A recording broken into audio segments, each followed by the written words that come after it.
very good morning and welcome. You're watching Media Monitor live on SABC News, Africa's news leader. And this morning we have a special broadcast as we're focusing on South Africa's media landscape, the status of the newsroom in 2017. I'm Sakina Kamwendo and thank you so much for tuning in. Now here's a list of what you can look forward to over the next hour. We'll take a look at media ownership and also transformation. We'll delve into the state of the newsroom, the challenges journalists faced inside and outside the newsroom, intimidation of journalists in their line of duty, the negative impact of fake news, editorial interference and political interference, as well as purging of journalists and editors.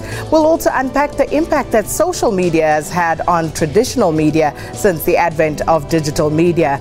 And we'll take a look at stories that put media ethics on the back foot, like Stephen Motale's expose of newly elected ANC President Cyril Ramaphosa and his alleged womanizing, as well as Sunday Times journalist Mzilikazi wa Africa's alleged acceptance of an Eskom bribe, which he has since publicly dismissed. But before we delve into the discussion, I would like to share a quote by Frans Creer, the adjunct professor of journalism from Wits University. The South African newsroom continues to face significant challenges, both political and economic. The business model that has underpinned journalism in much of the world for at least a century is under strain and is unlikely to recover. Audiences are increasingly moving to new and largely free media platforms to satisfy their information needs, leaving legacy media struggling to adapt. It is the wild information frontier where it becomes increasingly hard to distinguish what is reliable. And that is Professor Frans Creer of Journalism School at Wits University's Radio Academy. And right now, to introduce our guests for a rigorous discussion this hour, we are pleased to welcome social media expert Tanya Khoury from Roy Africa. We also have media analyst Melo Makgolego and SABC senior reporter Francis Hurd. Ladies and gentlemen, good morning. Good morning to you. So first and foremost, let's just take a look at media transformation and ownership in South Africa. In 2017, how would you describe media transformation in this landscape? For me, I think in order to look at media transformation, there's three separate aspects, and one you've already alluded to, which is ownership. I think the other is corporate culture within newsrooms. And the third one obviously becomes then the news stories actually themselves that the newsrooms produce. So in terms of ownership, obviously you have like your Media 24, you have your Tiso Black Star and so on. So it's very much consolidated in the media industry, and I think that tends to play out obviously in terms of the actual news that gets reported. For example, you'd see sometimes there's correlates between what City Press publishes and what the Rapport publishes. So there isn't really much difference. It's just perhaps an issue of language there. But I think also in terms of the other news publications also from Times Media, you'd find also there's a lot of correlation correspondence there also.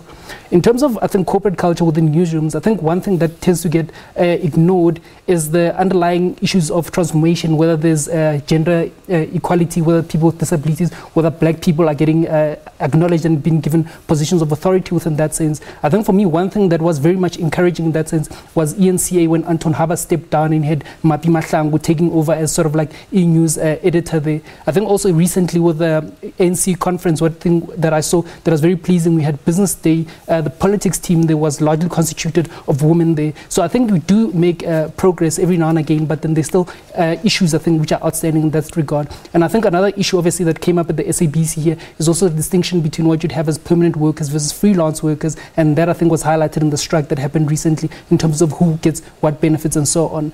I think lastly, in terms of the actual news content, I think the one thing that we've definitely been very much unhappy about is the huge slant in terms of a racialized type of narrative that comes out of news publications and people feeling that it's not actually representative of what the country is supposed to be representing and sort of moving forward. And I think some of those things obviously played out in the ANC election run-up, obviously, because what you had certain media publications having a certain preference for a candidate, and that candidate being Cyril Ramaphosa. And that obviously comes back to the issue of ownership and the issue of revenues in terms of corporate sponsorships and who sponsors news organizations. So I do think that there's still a lot to do, but I think in terms of these three vectors, there's obviously work that needs to get done.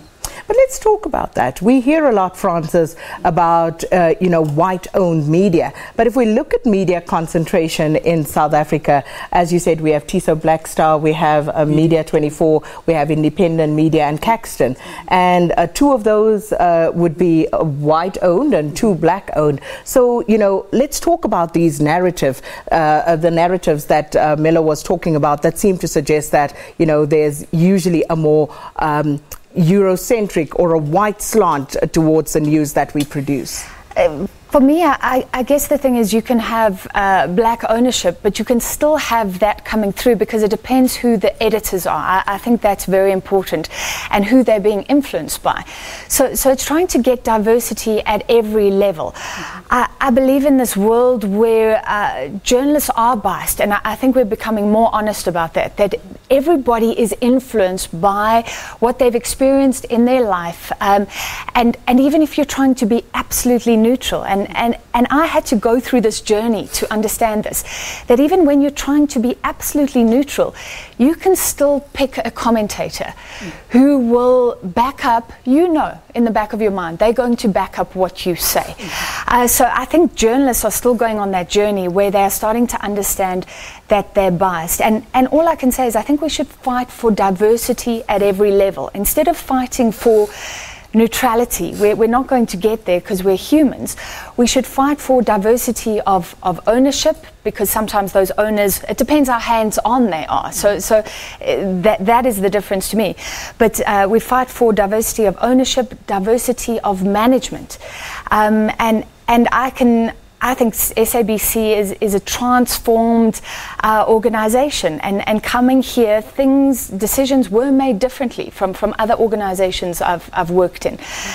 Some things the same, but I think we just need to fight for that diversity. I was quite saddened that the whole ANN 7, the transfer of ownership there, wasn't celebrated as black ownership because of the whole Gupta legacy, the suggestions that maybe it wasn't a real handover.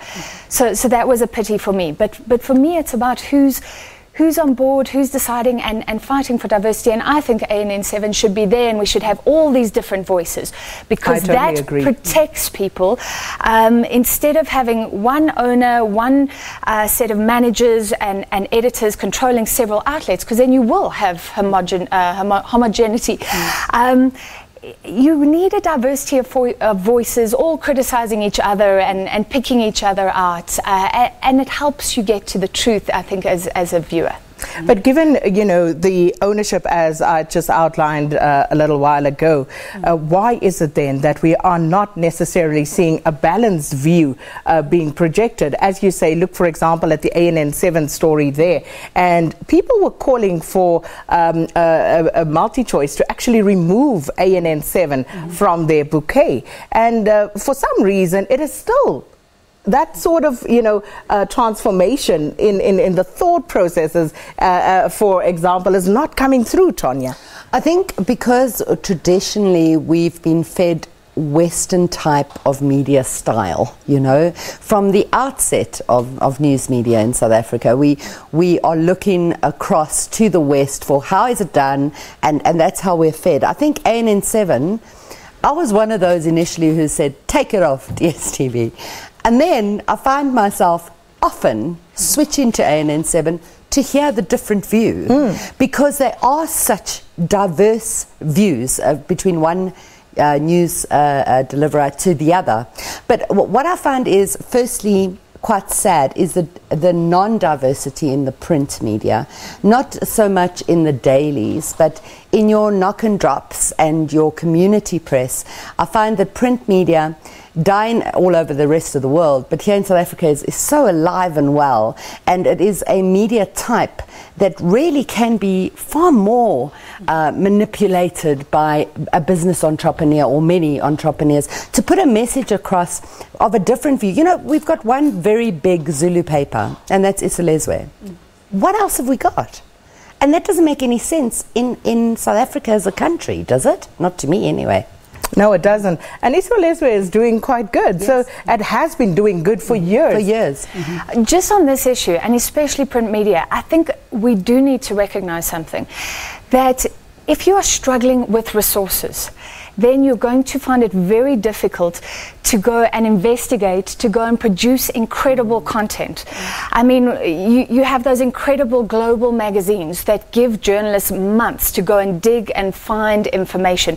And I think when you say that everybody's following everybody else, the problem is a lack of resources, so then you have to rely too much on the same press release, or you have to rely on reports in another paper. So papers are following each other. But that's also a problem with funds and resources. But it's also a problem of a lack of innovation, because we've become press release journalists. You know, how many times do you see people coming up with a really good, unique story, a great investigative piece? We see less and less of that all the time. Because can a newsroom afford to give that journalist a month off to go and find that scoop and make sure all the facts are verified when you need to produce content each and every day?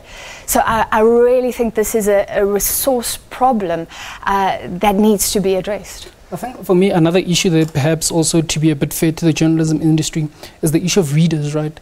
That readers sometimes also, they're very much drawn to sensational reporting. And like once you start having in-depth reporting, then people are less prone to reading that. So for example, if you look at the Mail and Guardian, I mean, the Mail and Guardian structurally is an investigative type of reporting, but then in terms of publication and subscription, I mean, it's very much down in the ranks as opposed to something like the Daily Sun, which is very much high up. So you'd find that sort of traditional media houses like your Sunday Times and so on, they start piggybacking on top of that sensational type element and diluting a bit of the more investigative and in-depth reporting.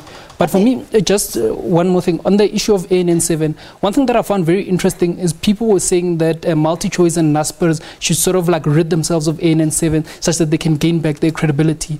But I think for me, it reflects a sort of like amnesia that we have in this country, because Naspers was sort of like the media house of apartheid. Yeah. So how can you say that Naspers needs to cleanse themselves of ANN7, which is almost like trying to do whatever it is that Naspers was doing during the apartheid time? So it's very interesting, but I do think that in terms of diversity, you've got it spot on. This Naspers issue is very difficult, because consumer activism should also be encouraged. So so I believe ANN7 should be there because it adds to the plurality of media voices and diversity, and that's important. But customers, and remember this is caught up in the whole narrative of state capture and a whole lot of bigger issues, they should be able to say, no, I don't like the product, I don't like you're not going for quality across all your news channels, and they should be able to punish MultiChoice. So I'm very torn on this issue. I'm less torn on it, because what is quality in this instance? Exactly. And also, why wouldn't you have a different voice? Because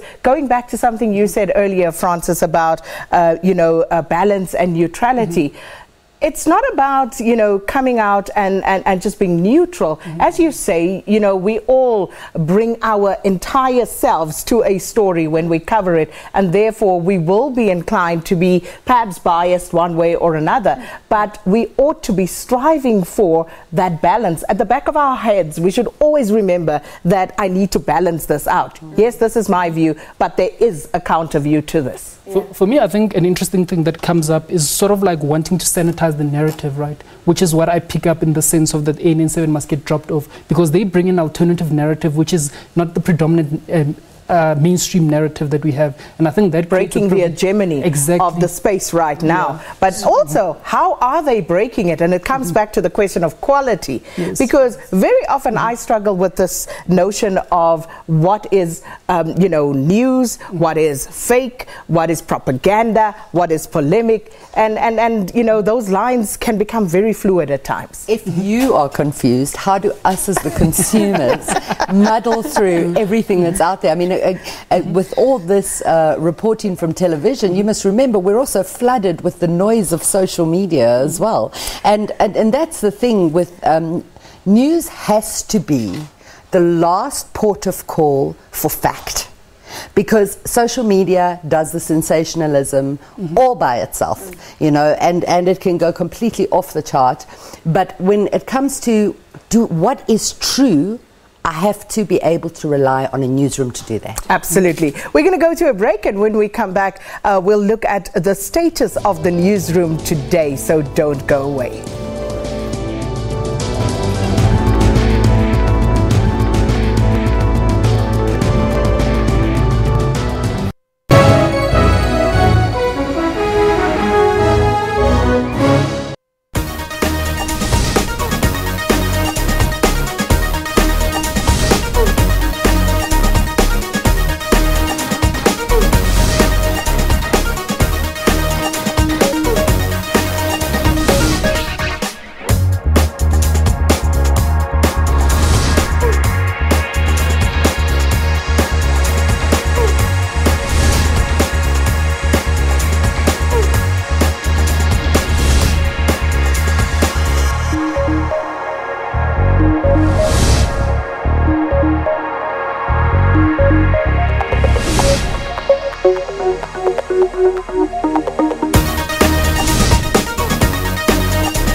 Welcome back to Media Monitor, and we're discussing the state of the South African newsroom. And the South African newsroom continues to face significant challenges, and they are almost on a daily basis confronted with hostility from some in government as well as political parties. But also some of the problems seem to be gender imbalance, a lack of promotion and underpayment of journalists. And recently, senior journalist Mzilikazi wa Afrika was accused by people he was writing about of accepting bribes. And then a Business Day employee was harassed by people claiming to be from the Mkhonto Sizwe Veterans Association, and journalists from ANN7 were constantly under threat of dismissal. And our discussion in this segment will be about the state of the newsroom in South Africa and the challenges facing it. And Francis, I think you are in the perfect position to kick this one off for us. Sure. I think underfunded, yes, is a huge problem, and we were talking about how that hampers real innovation and unique content and gives journalists the space to be investigative journalists. That's the number one issue. I think we're not, the point you raised before the break, this whole thing of fake news, and I really can't believe how influential Donald Trump has been. We want to write him off, but he has changed the whole narrative around news. And to me, one of the main unfortunate things right now is that there's a huge lack of trust in journalists, in media in general, at a time when actually it's pretty hard to be dubious. Because if you as SABC try and ignore something, hide something, people pick it up and they can see on social media and on other stations. This is why you need diversity. As long as you have a diversity of views, you can see who's trying to manipulate you. So to me, we can't get it wrong. And journalists, I mean, there's a bit of respect, but sometimes journalists will call each other out when it's serious. And I think that's good to say, what are you talking about? I remember when there was a minister change, somebody was talking about the wrong minister, and a whole lot of other journalists climbed in on social media and said, don't give the wrong information. So there are great checks and balances, in fact.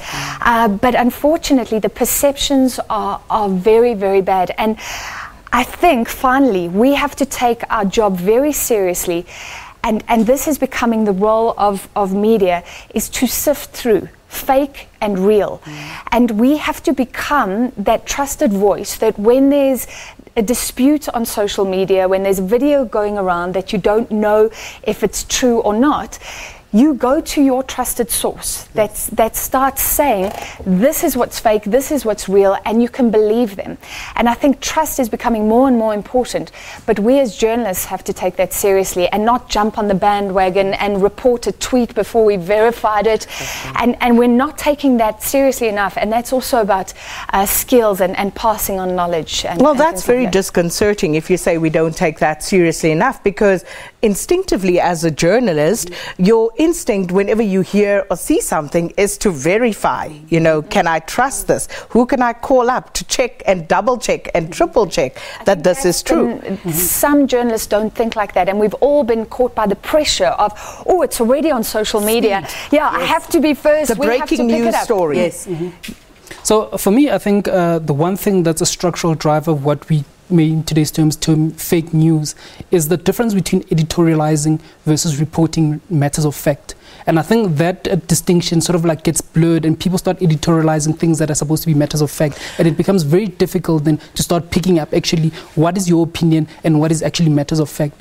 That's such an important point, but please elaborate more on editorializing. So, for example, I mean, like, I see something happening, right, and I put my opinion on it in terms of what is actually happening. So, for example, a good case would be this ANC 68, Nazareth 68 issue where there's 68 votes missing, right? So now there's matters of fact that, yes, the numbers do not tally up. Then there's other issues now where I start putting things, saying that maybe Nomvula Mokonyane is rigging things, Nomvula Mokonyane is doing that and that and whatever. That's my own opinion. It's not necessarily based on fact, but the underlying core of the thing is actually some sort of factual thing. The other thing also that happens there is an ideological disposition that you place on something, right? Whether you left-leaning or right-leaning, right? So the ANC may come out and say, you know what, we're going to expropriate land, but depending on where on the political spectrum you lie, you're going to have a different interpretation of what that means, right? So somebody on the left might actually say... I love where you're going here, because I know you want to dispute it, Francis, because I'll let you, since you are the guest. You dispute it. Do you know, I saw an article today, I can't remember the media house, but it says South Africa land grabs. It was a South African news site as well, which really irritated me.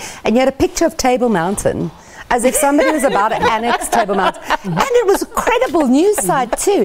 And my jaw dropped and I went, that's not what they said. Like, I listened to it. It's fake news. Okay, there's an element of truth in it, and that's where fake news excels.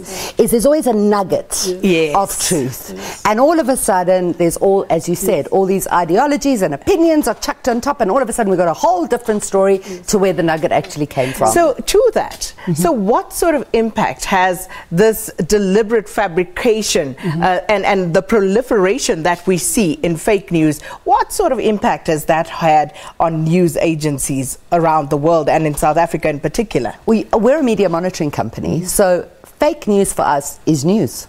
There's no getting away from it. The My Way email is a classic example.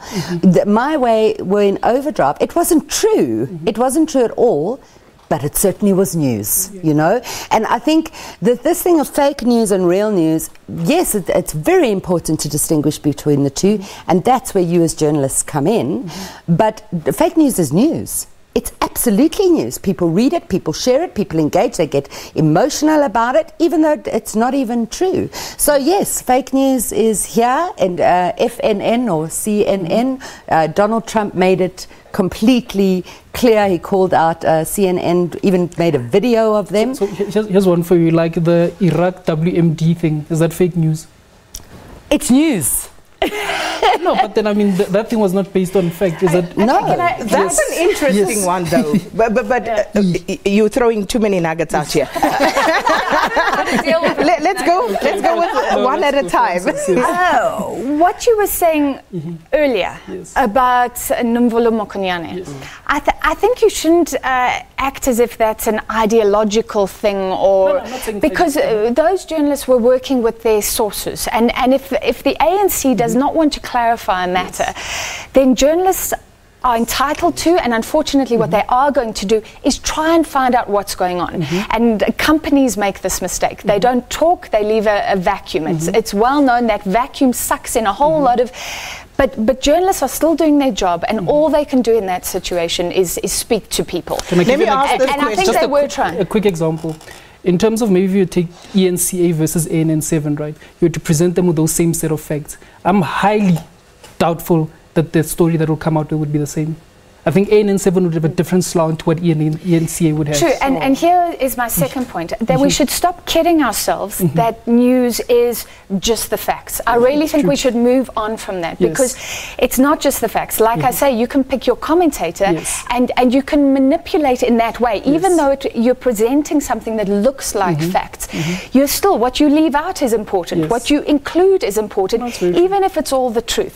So I think we should get real and say that everybody is, and we should be careful about even saying biased, but journalists are allowed to make a judgment call, and they're allowed to look at the information and say, I think it means this, because otherwise all you are is a little robot gurging out facts. I do think you're allowed to become this prism that interprets, and hopefully you will build up trust if you are fair in your commentary and accurate, and if you can back up what you say, you will build up build up the reputation. But for me, just one comment before you come in. I think then media houses such as ENCA and so on shouldn't come out and place themselves as being the authorities on what is factual and what is not. Who gets to determine who is the authority? But I want to know, in that example that you raise, is it enough to say there are allegations that so-and-so did this, that, and the other? Why don't you go ask them?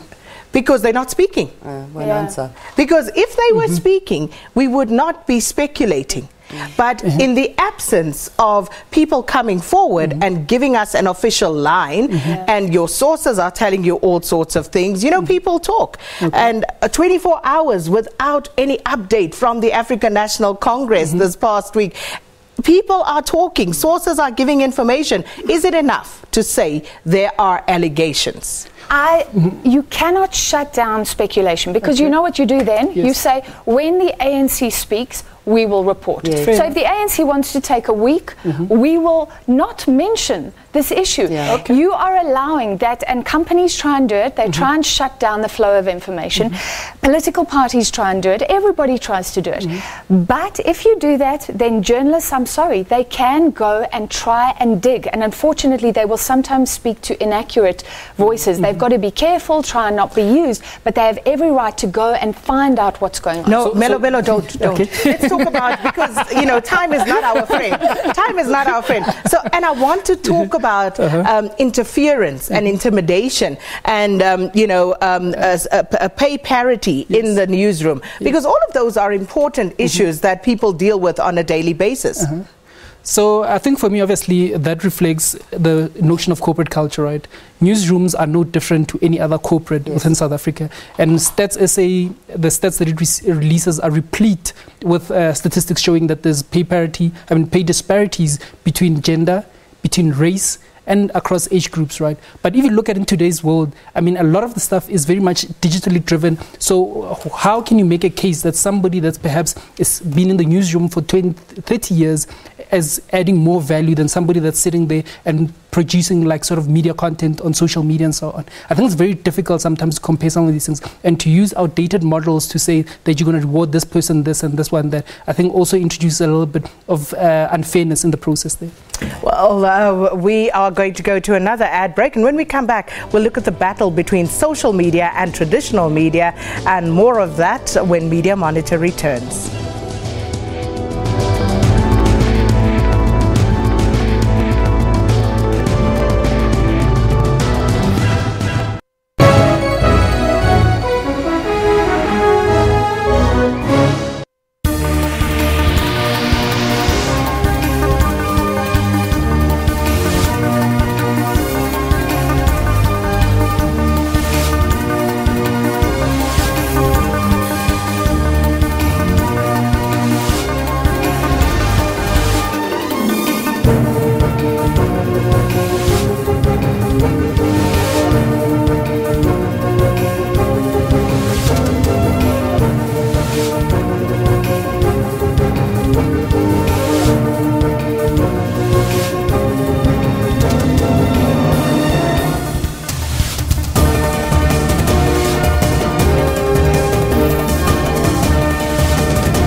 25% of the world's population, or 360 million people, has disabling hearing loss.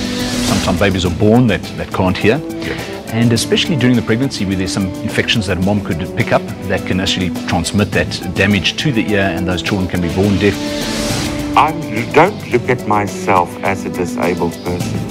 I looked at myself as Bruno, not with a disability. I don't have barriers. I use South African Sign Language because I have a language. And unfortunately, we need to talk to the teenagers and the young people out there. I know it's now fine to go to the concerts and listen to that loud music, but you're actually damaging those little hair cells all the time, and you're not going to pay the price now. You're going to pay the price when you turn 45, 50, and then all of a sudden we're going to see the damage done. For all your health news, join Health Talk every Saturday from 9 to 10.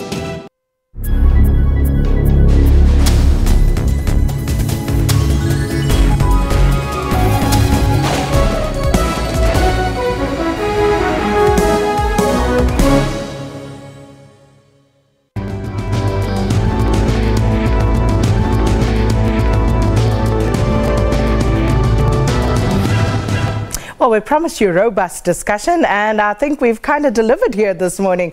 And in this segment, we want to talk about social media and the fact that social media has become an integral part of our lives, with everyone, young and old, having unrestricted access to social media via their smartphones, portable devices, laptops, and it allows the user to be both the audience and the content creator. And it also provides a unique experience of social collaboration and social interaction. And due to this, would you say social media has massively eaten on the previously unchallenged traditional media? And we have experts with us here who will shed more light on the battle between mass media and the rampaging social media counterparts. Sonia.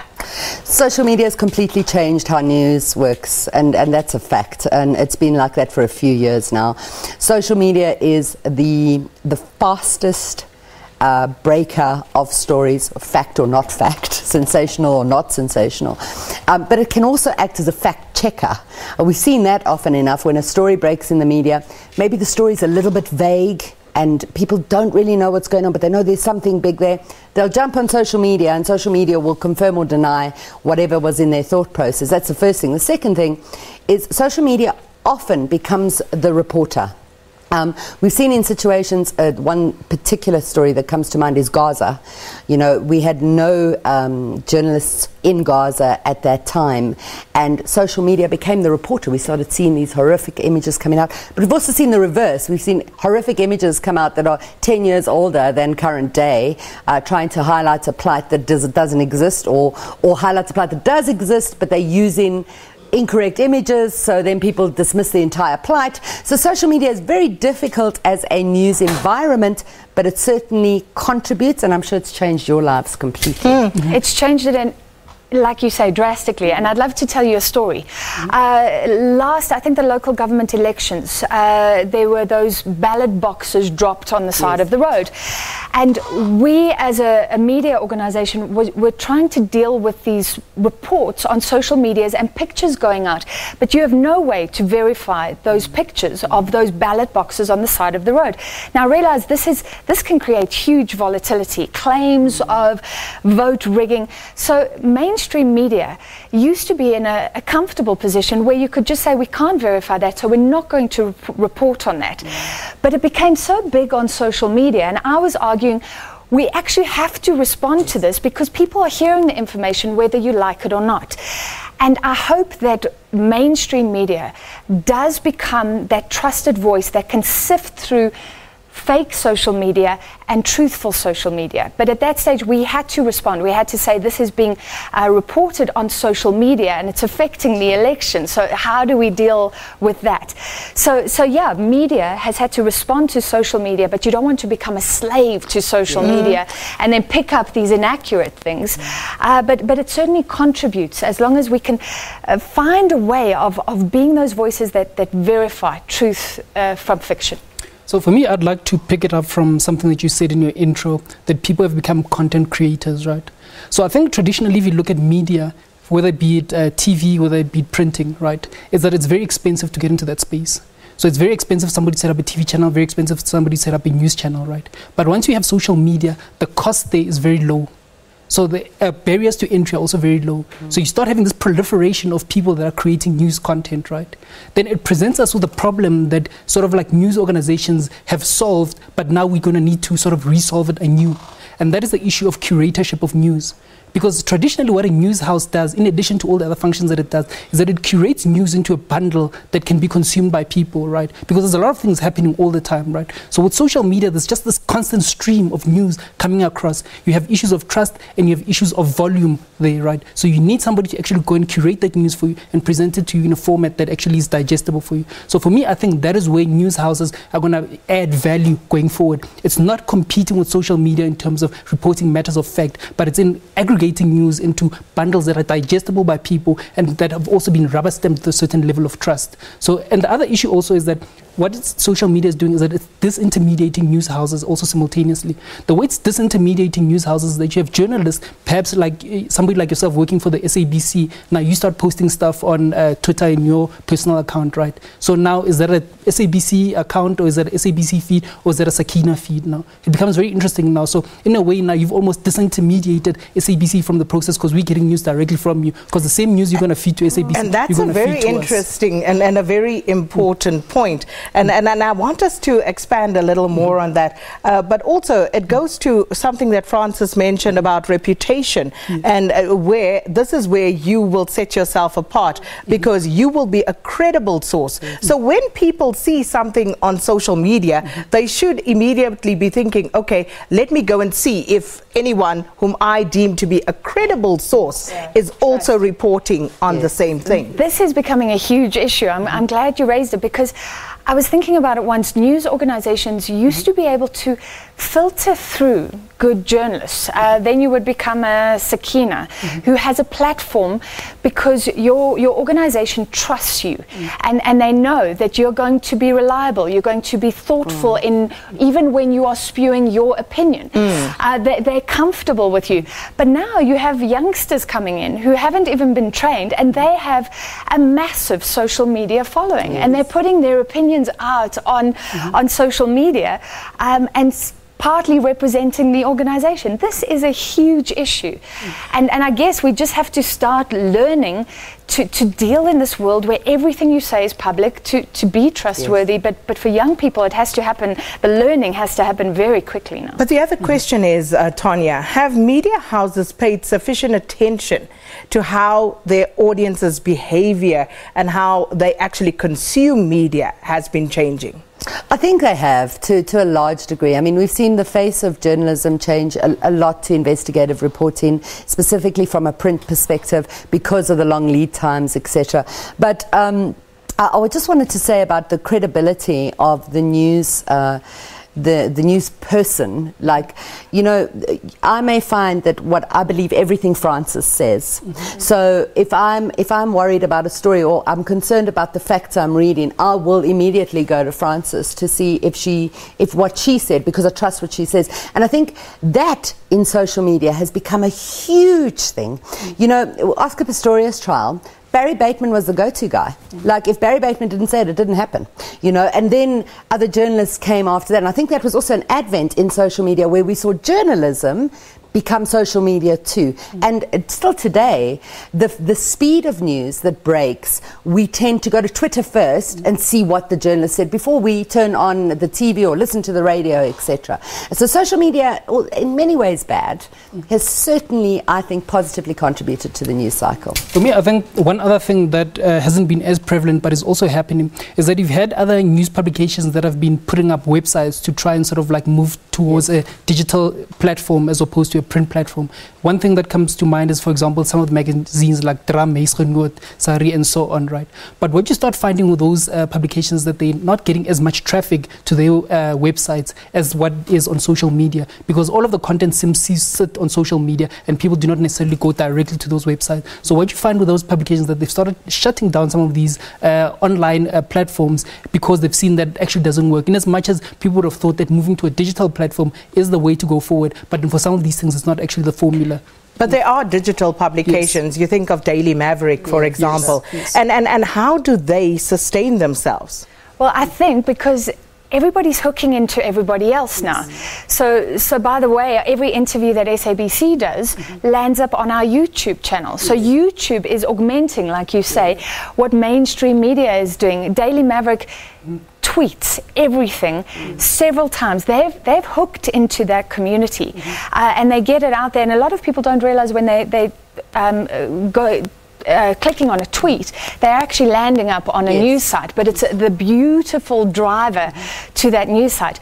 And just on something you said, there were predictions years ago, sort of academic predictions of where journalism was going, and it should be going that way, where you land up going to journalists, to media houses, and maybe now the individual is rising up, so you go to those individual journalists that you trust.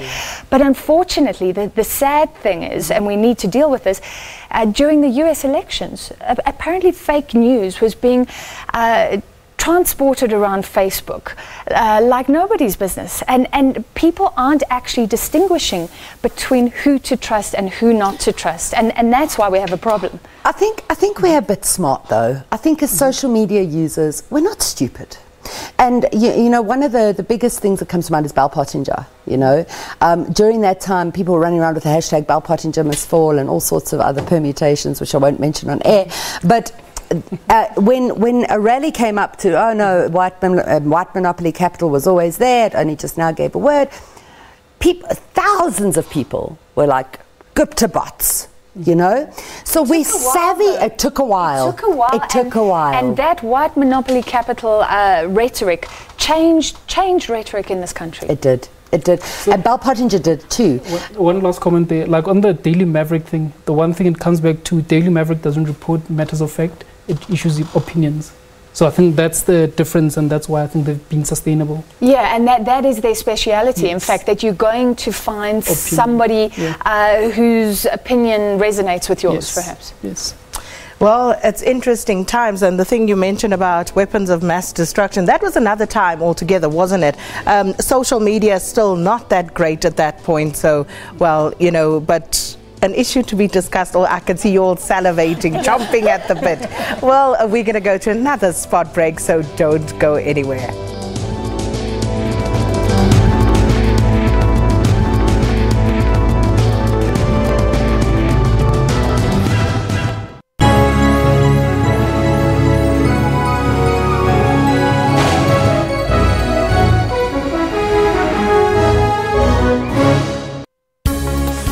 Have we taken enough responsibility for our responsibilities with regards to freedom?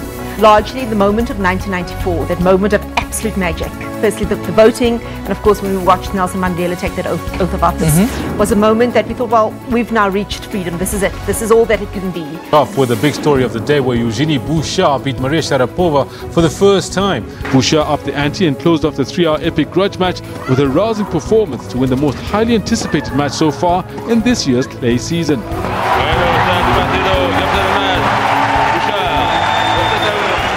Final score 7-5, 2-6, 6-4. Title chasers Cape Town City FC travel to Pretoria, intent on grabbing 3 points from a resurgent SuperSport United. Get all the dominating stories locally and globally on Newsroom every Monday to Friday from 9 a.m. Entrepreneurship and taking charge of your own destiny is a mindset, and it's something that should start at a very young age. I started when I was around about 3 or something, because I have a bunch of paintings in the office. I have a teacher that teaches me and my class how to do business, and he was the one who taught me. Being an entrepreneur makes you money-wise. Before everyone spent their money, I would sell the little things I painted, and I'd sell my drawings and stuff like that. In business, it is important to keep record of all your transactions. I have a passion and I love making anything, so I chose to make Play-Doh, and I'm passionate about it. Catch Bupilong every Friday at 17:30.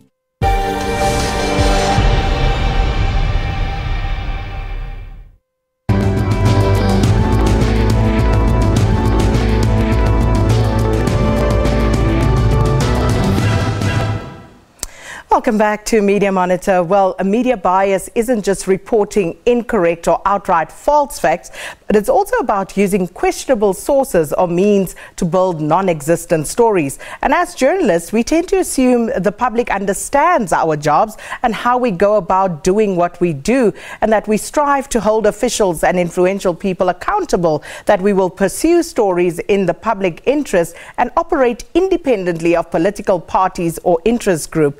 We don't pay for or fabricate information. We check our facts. We correct the mistakes. For instance, examples coming to mind would be the Sunday Independent's purported expose of then Deputy President of the ANC, Cyril Ramaphosa's extramarital affairs, which was dismissed by many as just a smear campaign that was aimed at derailing Ramaphosa's presidential campaign for the ANC. And Sunday Times journalist Mzilikazi wa Africa was recently linked to an Eskom bribe claim, and this was revealed in Matsela Koko's affidavit during the Eskom inquiry. Investigative journalists at Amabungane, for example, they leaked hundreds of thousands of emails purported to be evidence of corruption in government. Now, do South Africans need to worry about the origins of how this information was obtained? And this is just one of the questions that we will be asking our panel during this segment. I love it when you all seem so excited. Francis. This is a hard issue, no doubt. Journalists are manipulated and used, and it's something that we have to be extremely careful about. But I'm going to go back to what I said earlier, that there's a lack of trust in media right now. But trust me, if you make up stuff, you will be exposed pretty quickly, because people on social media who were part of the story can expose you. Other journalists who know the real information can expose you.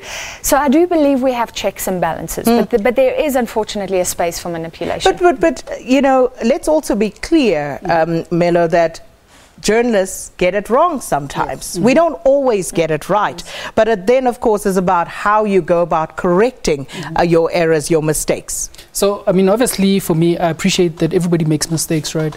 But then the thing that makes journalistic errors so, I think, significant is the national platform in which they're doing this thing, right? So a good example of that was happening around the Polokwane transition when Mbeki and Zuma having the fight, right?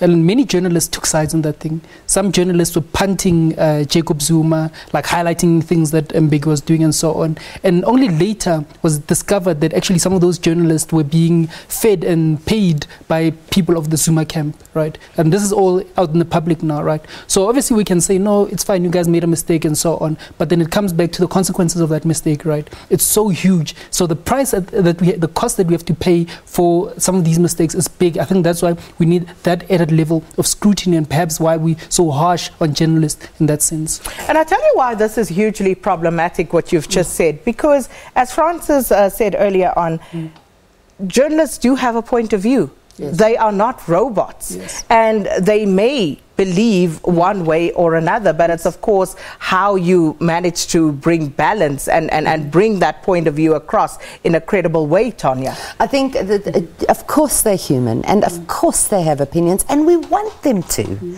We really want them to. The story of we want journalists to be robots. We don't. We want you to have an opinion. That's why I love talk radio. I'm obsessed with talk radio, because you have the interaction of the consumer and the news presenter, and the two of them engage, and they get called out and they fight, and we want to hear your opinion. It's very important to hear it. The facts remain the facts, though, and if there's a mistake made that's from bribery and corruption, very different conversation to an innocent error. But I've seen over the years many journalists severely lambasted for errors they've made in news time, and basically their jobs are threatened. So it's not like I don't think it is taken seriously, very seriously. That is my point, that there are these checks and balances, and it's pretty hard to get away with complete manipulation, which is the good news. And I just wanted to add something. Somebody told me the other day, and I can't remember if it was the New York Times, it was an American paper, and he said, you know, I believe them all the time. And I said, why? And he said, because every day they print all their errors. You know, they make a big hoo-ha about, we spelled this name correctly, we said that number, we should have said 22, not 24. And he said, because of that, I believe them because they are so transparent, and I think that's a lesson for us. We have to be very quick about apologizing if we get things wrong. Which is something that many newsmakers in South Africa are, particularly upset about, because they feel that our print media and the media in general in this country are not held accountable enough, and that when they do apologize, they usually bury those apologies somewhere deep in the paper, or at a time when nobody's really listening or watching, and they take great issue with this, and it comes back to the discussion around the media tribunal. Yes. No, I think it speaks precisely to that, because there's an asymmetry in terms of impact, right? If you put me on the front page and you say I slept with some person, people will pick that up, and then they're never going to read that small little apology on page 3, right? You can correct that 50 million times, but the people around that perception remains, right? So you've done some sort of damage to my character and my reputation as a person, and we've seen this many times over. And people, yes, do go to the press ombudsman, then afterwards then you have the newspaper saying that yes, maybe we made an error, let's apologize and whatever, but that thing sticks. A good example of this would be the Brian Molefe Shebeen Wall thing, right? They went to the press ombudsman. The press ombudsman said that no, those newspapers reported incorrectly. Brian Molefe never said he went to a Shebeen. But then everybody believes that Brian Molefe went to a Shebeen because that thing was what was pasted on the front pages, and that is a narrative that's running. It's going to be very difficult to take that back. But correct me if I'm wrong, the ombudsman can actually say, I think, if you splash something on the front page, you have to apologize on the front page. Absolutely. I do think they try and get that commensurate. The whole page, right? No, of course. It's going to be like something. Yeah, but it will be very visible. It should be. The term is right to reply, and it's actually one of the reasons why my job exists. Is if a client is been tarnished in the media, or their reputation has been smeared all over the front pages, that client or that company or that person has the absolute right to the same size of press in the same publication on the same time frame. So it exists. Whether it's exercised and executed correctly is a different story. But that is an absolute finite right. There's this beauty though with broadcasting, which I absolutely love, is that you cannot misquote people. And Brian Molefe, by the way, was caught on several cameras. On camera. Yeah. And I think he did leave himself open to a bit of misinterpretation the way he said what he said. But you can always go back to we'll probably apologize same time, same place next Sunday for how we are misconstruing the story. But you know what? The weapons of mass destruction in Iraq, I think that's a beautiful case study for journalists, because it speaks to so many facets that we are battling with in journalism today. Take, for example, we can start with influence. Let's talk about political influence for a moment on newsrooms. Tanya, the SABC, unfortunately, has had many a battle, and we've been long suffering in this regard, where there has been a political interference at the SABC, and we've taken a reputational knock as a result of that, from which we try every day to recover, but it's not easy. But then how does a newsroom, a news agency, insulate itself from that type of interference? I think it's very difficult, specifically being the state broadcaster. I mean, Public broadcaster, sorry. You can never forget the SABC 8. I think that story was on every social media timeline, and everybody took huge amount of interest in that story. But to go back to what you were talking about, the Gulf and weapons of mass destruction, that was a time before social media was like we know it today. And I find it fascinating that Saddam Hussein was vilified. Certainly I hated him, and I was all rah-rah, kill him. And then I met the Arab world, only to find that he was an absolute hero for the Arabic people. And the only people who hated him was the people outside of the Arab world. Apparently people lived under his regime really well, and nobody was starving, they had no problems, and it was a complete manipulation of the media to the Western world, and we bought it, well, I certainly did, hook, line and sinker. And it was exposed at some point, but it was already done. The damage could not be undone. For me, I think one thing that was happening around that time of the weapons of mass destruction was that the world was still grappling with 24-hour news networks. I think that's when CNN came into its own. When that constant barrage of news, people couldn't deal with it. In the same way that now people are struggling to deal with this constant barrage of social media news, I think we start also having like sort of like the consequences and ramifications of these transitions that sort of like remain with us for a long period of time. So, yeah. I remember years ago I was following Thabo Mbeki, I think, on the election trail, and it was the time when there was a lot of talk of President Jacob Zuma's, before he was president, his corruption claims. And I remember going out into rural areas and speaking to a lot of people, and you know that nobody believed what was being reported on daily in the newspapers. Without question, nobody believed it. And I find it so interesting. I think South Africa, because of apartheid, because black people could see how the press was being manipulated, we almost went through what the rest of the world is going through now, that distrust, that questioning of everything the media says, because the media used to be so powerful. They're going through that questioning. We went through it way before. And it's hard to get people to believe you in that situation. This is what happens when you put a group of journalists together. I mean, we can talk all day, but unfortunately, that's all we have time for. Thank you so much for watching our show, Media Monitor, and we hope that you will join us same time next week. And of course, it will be a brand new year, 2018. So please go and have a blast tonight. Enjoy it. Happy New Year to all of us, to all of you, from all of us here. And of course, from me and the rest of the team, we'll be back, so you stay blessed.